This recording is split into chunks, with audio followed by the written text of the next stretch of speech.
आज की कहानी कुछ अजीब है। ये आपको सोच में डाल देगी कि इससे भी बुरा किसी इंसान के साथ हो सकता है क्या।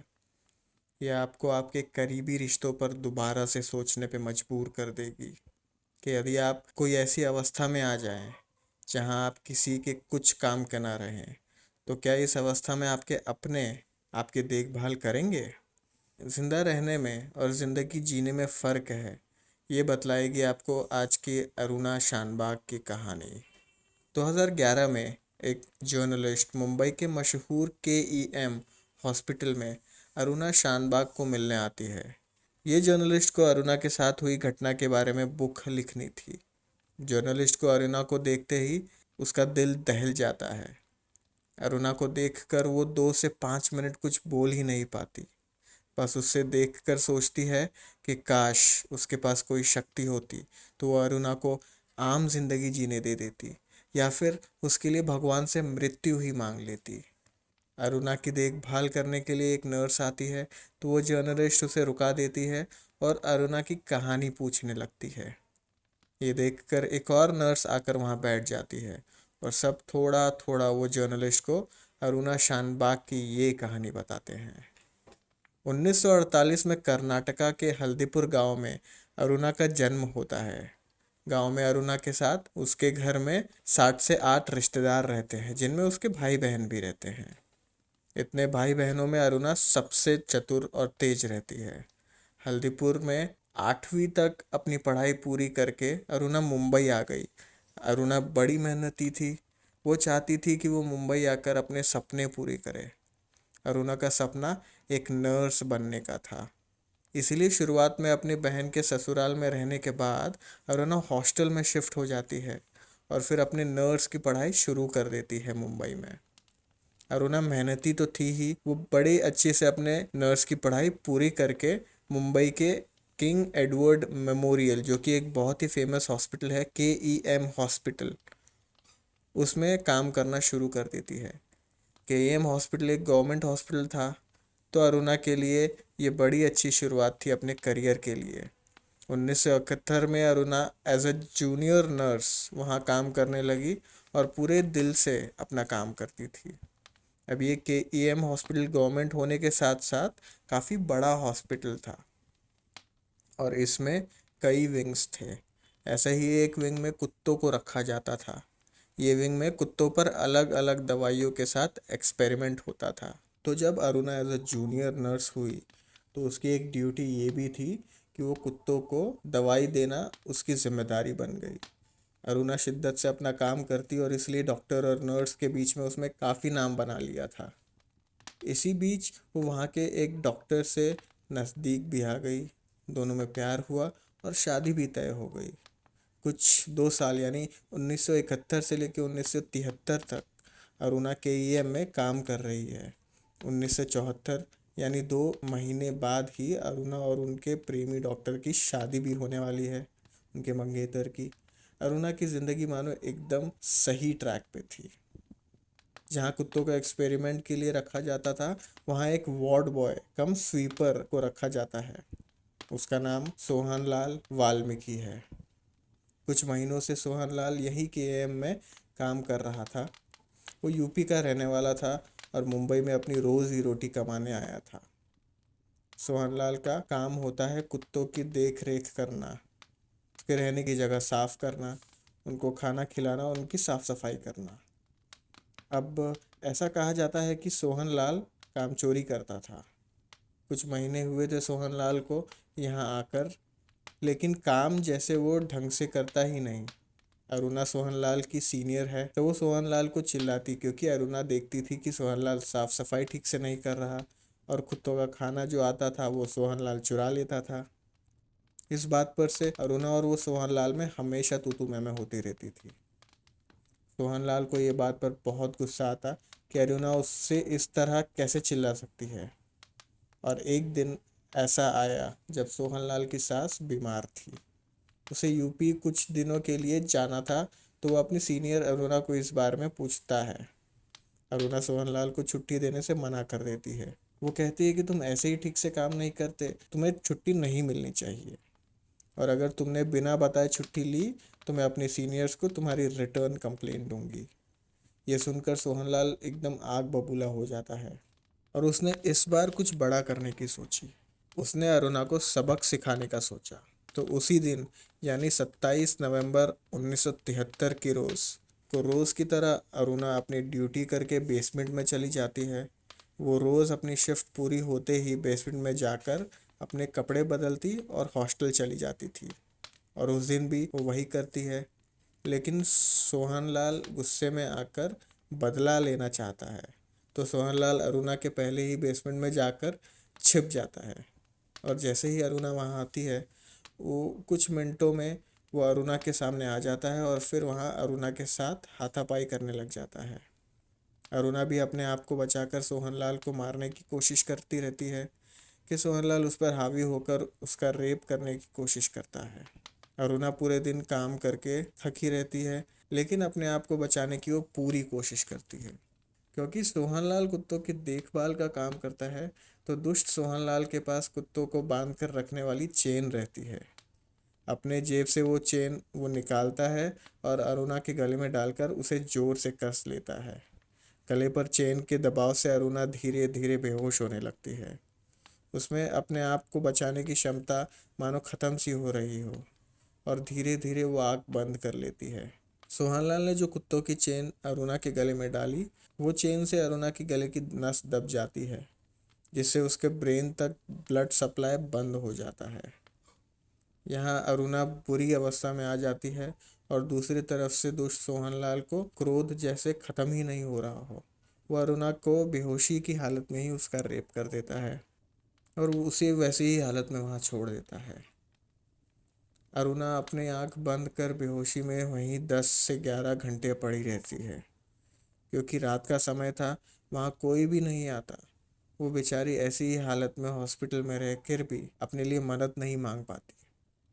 अगले दिन सुबह जब कोई वहाँ काम करने दूसरा वार्ड बॉय बेसमेंट में जाता है, तो वो अरुणा को बेहोश देखकर डर जाता है। फौरन चिल्लाकर लोगों से सहायता मांगने लगता है। अरुणा क्योंकि हॉस्पिटल में अपने काम के लिए मशहूर थी, वहाँ के अच्छे अच्छे डॉक्टर्स जो उस समय हॉस्पिटल में रहते, वो तुरंत अरुणा का ट्रीटमेंट शुरू कर देते हैं। डॉक्टर्स समझ जाते हैं कि अरुणा ऑलरेडी कोमा में चली गई है।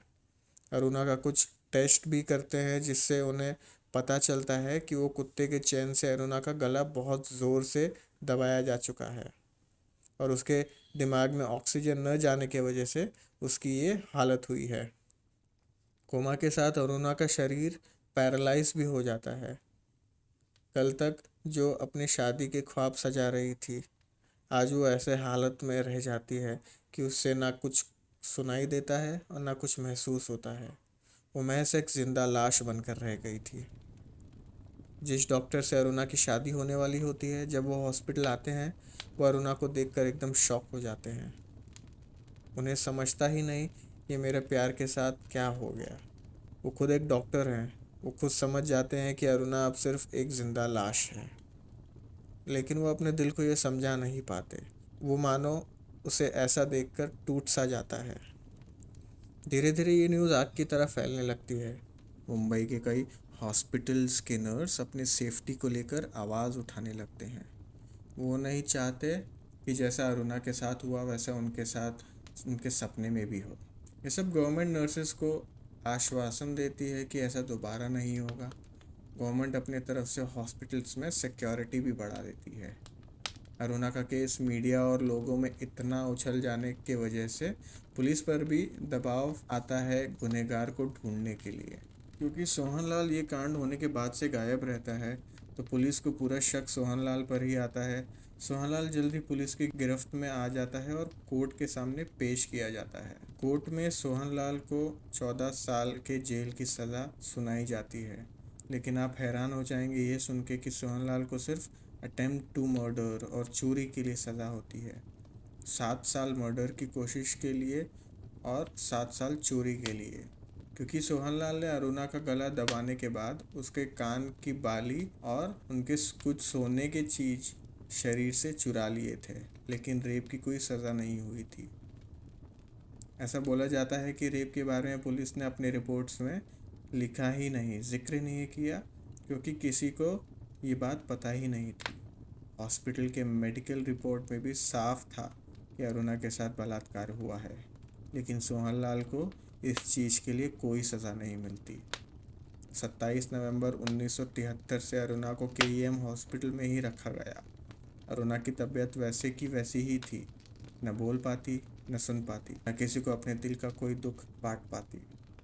ऐसा भी हुआ कि जो डॉक्टर कभी उसे शादी करने वाला था, वो पहले तो अरुणा को देखने रोज आता, लेकिन अरुणा उसको पहचानती ही नहीं, न कुछ बोलती। तो 3-4 साल बाद उसने भी अरुणा से मिलना बंद कर दिया। जो प्यार का बंधन में वो दोनों बनने वाले थे, वो इस कांड के बाद मानो रुक सा गया। इधर फैमिली वाले भी उससे मिलने आते। मुंबई में अरुणा के भाई बहन रहते, लेकिन उनकी खुद की फाइनेंशियल कंडीशन बुरी थी, तो वो धीरे धीरे उनका भी आना बंद हो गया। कर्नाटक में तो अरुणा का खून का रिश्ता भी था। वहाँ के भी लोग कुछ महीनों तक मिलने आए, लेकिन अरुणा की ऐसी हालत में देखकर उन्होंने भी उससे मिलना बंद कर दिया। वैसा होता है ना कि हम अगर किसी सगे संबंधियों को कुछ समय तक कॉल ना करें, तो वो सामने से पूछते हैं कि क्या हुआ, इतने दिन कॉल क्यों नहीं किया, कहीं भूल गए क्या आप। लेकिन अरुणा के केस में तो वो उनसे नाराज़गी तक जता नहीं सकती थी, तो बस लोगों ने उसे ऐसे ही जिंदा लाश के रूप में छोड़ दिया। ऐसे लगने लगा कि अरुणा बस केईएम हॉस्पिटल के वार्ड नंबर 4 के रूम में एक बेड पर जिंदा मुर्दा की तरह पड़ी रहती है। सबने उसका साथ छोड़ दिया, अब बस हॉस्पिटल वाले उसे देखते थे। एक समय ऐसा भी आया कि बीएमसी ने ये बात उठाई कि अरुणा की वजह से केईएम हॉस्पिटल का एक बेड हमेशा बिजी रहता है। हमने अरुणा को इतने साल देख लिया, संभाल लिया, लेकिन और कितने साल हम ऐसा करेंगे। तो अरुणा के परिवार से फिर हॉस्पिटल ने कांटेक्ट किया और उन्हें अरुणा को लेकर जाने की बात की, लेकिन वो लोग गरीब थे। उन्होंने हॉस्पिटल वालों से कहा कि हम उसकी देख रेख नहीं कर पाएंगे, इतनी आमदनी हमारी है नहीं कि हम उसे देख सकें।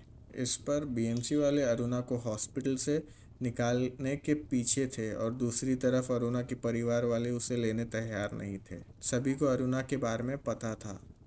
जो तब केईएम हॉस्पिटल में डॉक्टर्स एंड नर्सेस थे, उन्होंने बीएमसी से पहल की कि अरुणा को हम कहीं जाने नहीं देंगे, उसको बीएमसी को यही रखना होगा। तो बीएमसी के पास कुछ चारा नहीं बचा और वो नर्सेस और डॉक्टर की बात पर राज़ी हो गए। बीएमसी को दोबारा तकलीफ ना हो, इसीलिए वहाँ के नर्सेस ने तय किया कि अरुणा की ड्यूटी हम कर लेंगे, हम बारी बारी से उसका काम करेंगे, तो फिर किसी को कोई शिकायत नहीं होगी। ये नर्स का दिल बड़ा था। वो लोगों को ये काम करने का ना पैसा मिलता था और ना अरुणा से कुछ अप्रिसिएशन। धीरे धीरे साल बीतते गए और अरुणा की तबीयत में थोड़ी सुधार आई। वो भले ही ना कुछ बोल पाती या अपने से कुछ कर पाती, लेकिन वो चीज़ें महसूस करने लगी। ये नर्सेस के लिए मानो एक बड़ी खुशखबरी थी। वो लोग अपने अरुणा के लिए बहुत खुश हुए। अरुणा को महसूस होने लगा, तो नर्सेस ने सोचा कि हम अरुणा को बाहर थोड़ा धूप में घुमाएंगे। तो वो अरुणा को व्हीलचेयर पर बिठाकर हॉस्पिटल के कंपाउंड में घुमाने लेके जाते। लेकिन अरुणा का केस मीडिया की वजह से इतना फैला हुआ था कि ऑलमोस्ट सभी को पता था कि अरुणा को वार्ड नंबर 4 में रखा है। और जब भी अरुणा को बाहर लाया जाता तो लोग उसे पहचान जाते।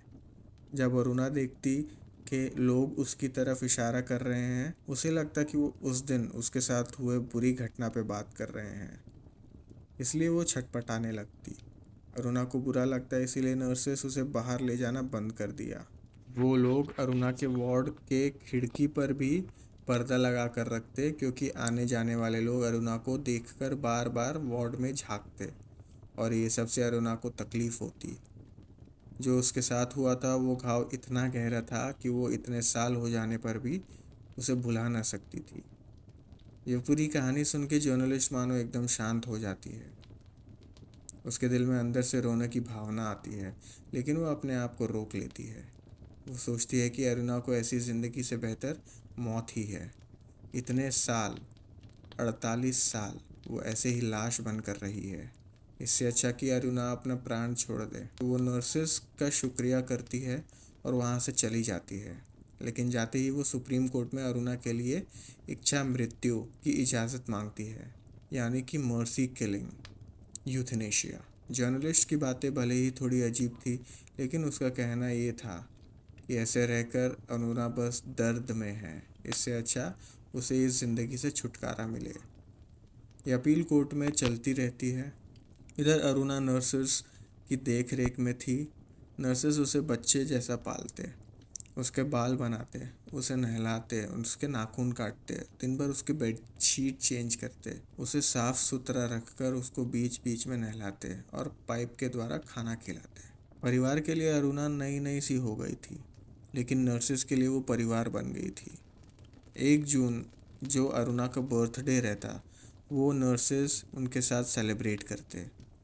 उसके बर्थडे पर वो लता मंगेशकर के गाने छोटे टेप रिकॉर्डर पे लगाते। अरुणा को मच्छी करी बहुत पसंद थी, तो वो बर्थडे के दिन कोई नर्सेज में से एक मच्छी करी लाकर उनको चखाते। ऐसे वो हर साल अरुणा का बर्थडे मनाते। उनके लिए जैसे एक डेली रूटीन हो गया था अरुणा की देख रेख करना। 1973 को वो हादसा हुआ था, लेकिन नर्सेज ने 2011 तक अरुणा का ध्यान रखते गए। मानो 3 दशक के ऊपर नर्सेज अरुणा को अपना परिवार जैसा रखते थे। इधर कोर्ट में केस भी चलता रहा। जर्नलिस्ट की मांग पर यह बात कोर्ट में चलती रही कि अरुणा को मर्सी डेड दे दिया जाए, लेकिन 2011 में अरुणा केस पर कोर्ट ने अपना डिसीजन बताया। कोर्ट के हिसाब से आर्टिकल 21 में राइट टू लिव का एक्ट है, तो अगर मर्सी किलिंग दी जाए तो ये लॉ के अगेंस्ट जाएगा। मर्सी किलिंग से सुसाइड करने के ऊपर जो रूल्स है उसका भी उल्लंघन होगा, इसलिए अरुणा को इच्छा मृत्यु नहीं मिल सकती। कोर्ट ने ये डिसीजन से पहले हॉस्पिटल से अरुणा के कंडीशन पर भी रिपोर्ट्स मांगे थे और ये भी कहा था कि मर्सी किलिंग के लिए कोर्ट को अरुणा के परिवार की परमिशन भी लेनी होगी, लेकिन उसका परिवार इस सब में इन्वॉल्व नहीं था। तो अरुणा के लिए केईएम हॉस्पिटल की नर्सेज ही फैमिली मेम्बर्स थे। डॉक्टर्स से अरुणा की कंडीशन की रिपोर्ट में ये दिखा कि अरुणा अभी चीज़ें महसूस कर सकती है, सांस ले सकती है बिना वेंटिलेटर के, और उसके दिल की धड़कनें भी चल रही है। ये सब मद्देनज़र रखते हुए कोर्ट मर्सी किलिंग के लिए राज़ी नहीं होती। नर्सेस कोर्ट के ये डिसीजन से बहुत खुश हुए। उनके लिए अरुणा एक बच्ची जैसी थी, जो उनको परेशान नहीं करती थी, न उनको बोझ लगती थी। समय मानो अरुणा के शरीर के लिए थमा था, लेकिन अरुणा का दिल खुश करने के लिए नर्सेस हमेशा उसके ध्यान रखते। और ऐसे ही वक्त बिताते गए और ऐसे ही वक्त बीतता गया। फिर आया 18 मई 2015 का वो दिन जब अरुणा को निमोनिया हुआ और अरुणा को आईसीयू में भर्ती करना पड़ा। अरुणा की हालत बहुत ख़राब हो रही थी और आईसीयू में ही अरुणा ने दम तोड़ दिया। जो मुर्दे शरीर में अरुणा की जान अटकी थी वो चली गई। नर्सेज उसके लिए परिवार ही थे, लेकिन अरुणा की मृत्यु के बाद उसकी बहन भाई आकर अरुणा के बॉडी मांगने लगे। उनके हिसाब से अरुणा का अंतिम संस्कार उन्हें ही करना चाहिए, लेकिन नर्सेस को सब पता था। वो देख चुके थे कि कैसे ये लोग उसे अकेला बिस्तर पे छोड़कर चले गए थे इस हॉस्पिटल में, तो वो अरुणा का अंतिम संस्कार खुद करना चाहते थे। इन दोनों के बीच तू मैं होने लगी, तो केस पुलिस तक चला गया और पुलिस ने समझौता कर नर्सेस और रिश्तेदारों को साथ में अंतिम विदाई करने की सलाह दी। और ऐसे अरुणा अपने इस दुख भरी ज़िंदगी से मुक्त हो गई। अपने 23 साल की उम्र से अरुणा ने बहुत कुछ झेला था। करीब 48 साल की वो ऐसे ही बिस्तर पर पड़ी रहेगी। अगर उस दिन सोहनलाल उसके साथ कुछ नहीं करता तो शायद अरुणा आज एक खुश शादीशुदा ज़िंदगी बिताती, अपने बच्चों का देखभाल करती, हॉस्पिटल में आई मरीज़ों को देखती, अपनी काबिलियत पर करियर में और भी अच्छा करती। आज अगर वो ज़िंदा रहती तो वो 74 साल की रहती। ये कहानी में कई लोग भी जुड़े हुए थे, जैसे वो डॉक्टर जिनकी शादी अरुणा से होने वाली थी। वो डॉक्टर से जब एक न्यूज़पेपर वालों ने इंटरव्यू के लिए कहा, तब उन्होंने कहा कि मैं 2-3 साल अरुणा को मिलता रहा, लेकिन मैंने देखा कि अरुणा कोमा में थी और उसके बाद वो मुझे शायद ही पहचानती। अरुणा के साथ वो हादसा होने के 4-5 साल बाद वो डॉक्टर ने कहीं और शादी कर ली और वो अब अपने क्लिनिक चलाता था। वो कहते हैं कि अरुणा को वो बेशक छोड़कर चले गए, क्योंकि वो अरुणा को ऐसे हालत में नहीं देख पाते, लेकिन जब भी अरुणा के बारे में कभी खबर छपती, मैं हमेशा उसको पढ़ता और उसके बारे में फॉलोअप ज़रूर रखता। सोहनलाल को जब जेल हुई तो वो येरवाड़ा पुणे जेल में था। सोहनलाल को जब जेल हुई तो वो येरवाड़ा पुणे जेल में रखा गया था। 14 साल की जेल थी, लेकिन उसे 7 साल बाद ही छोड़ दिया गया। 1982-83 में ही उसे रिहाई मिल गई थी। उसके बाद से सोहनलाल के बारे में सिर्फ अफवाह आती थी कि उसकी टीबी या एड्स से मौत हो गई। कोई ये बोलता कि उसने अपना नाम बदलकर दिल्ली में ही कोई हॉस्पिटल में नौकरी ली है, लेकिन किसी को उसके बारे में पक्की खबर नहीं थी। फिर एक मराठी न्यूज़पेपर जर्नलिस्ट को कहीं से लिंक मिलता है कि सोहनलाल यूपी के हापुड़ गांव में है, तो वो वहां पहुंच जाता है और सोहनलाल से मिलता है। पता चलता है कि वो कोई मरा नहीं था और जेल से रिहाई के बाद वो अपने ससुराल में ही रह रहा था। जब वो जेल में था तब उसकी एक बच्ची की मौत हो गई थी, जिसको वो अपने ही पापों की गलती का कारण देता था। वो बोलता है कि बेटी के मरने के बाद से मैंने बीड़ी शराब सब छोड़ दी, और जिस दिन अरुणा जी का मौत हुआ उस दिन मैंने भगवान से माफ़ी मांगी कि मेरे गुनाहों को माफ़ कर दे। वो फिलहाल एक दिहाड़ी मजदूर का काम करता है किसी फैक्ट्री में, और वो तब से अब तक यही बात बार बार बोलता है कि उसने अरुणा को कुत्तों के पट्टों से गले पर कसा ज़रूर था, लेकिन उसने अरुणा का रेप नहीं किया था। अरुणा के साथ जो हुआ वो बहुत दर्दनाक था। इतनी लंबी जेल तो अरुणा ने अपने शरीर में पाई थी। जिंदा रहकर भी कुछ नहीं कर पाती थी वो। आई विश वो आज जहाँ पर भी हो सुकून से हो और खुश हो। चलिए वीडियो का एंड करते हैं। अगर आपको वीडियो अच्छी लगी तो लाइक करें, और ऐसे ही किस्से कहानियों के लिए हमारे चैनल को सब्सक्राइब करें। धन्यवाद।